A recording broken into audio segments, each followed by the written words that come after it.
تم اسے نہ کھاؤ، حالانکہ جو چیزیں اس نے تمہارے لیے حرام ٹھہرا دی ہیں وہ ایک ایک کر کے بیان کر دی ہیں۔ بے شک ان کو نہیں کھانا چاہیے مگر اس صورت میں کہ ان کے کھانے کے لیے ناچار ہو جاؤ۔ اور بہت سے لوگ بے سمجھے بوجھے اپنے نفس کی خواہشوں سے لوگوں کو بہکا رہے ہیں۔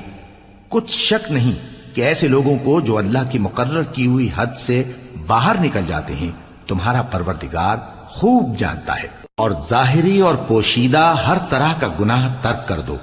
جو لوگ گناہ کرتے ہیں وہ عنقریب اپنے کیے کی سزا پائیں گے۔ اور جس چیز پر اللہ کا نام نہ لیا جائے اسے مت کھاؤ کہ اس کا کھانا گناہ ہے۔ اور شیطان لوگ اپنے رفیقوں کے دلوں میں یہ بات ڈالتے ہیں کہ تم سے جھگڑا کریں، اور اگر تم لوگ ان کے کہے پر چلے تو بے شک تم بھی مشرک ہوئے۔ بھلا جو پہلے مردہ تھا پھر ہم نے اس کو زندہ کیا اور اس کے لیے روشنی کر دی جس کے ذریعے سے وہ لوگوں میں چلتا